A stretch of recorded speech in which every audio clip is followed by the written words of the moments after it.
నిషిద్ధ గురువు అని ఒక గురువు ఉంటాడు. ఆయన గురువే కానీ నిషిద్ధ గురువు, ఆయన దగ్గరికి వెళ్ళవద్దు, నేర్చుకోవద్దు అని.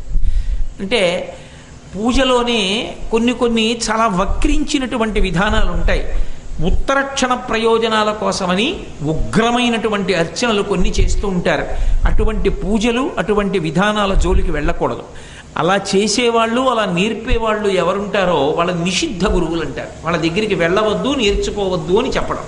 గురువు కాకపోవడం, ఒక విధానాన్ని నేర్చుకున్నాడు కానీ నిషిద్ధ గురువు, ఆశ్రయించవద్దు, నేర్చుకోవద్దు అని.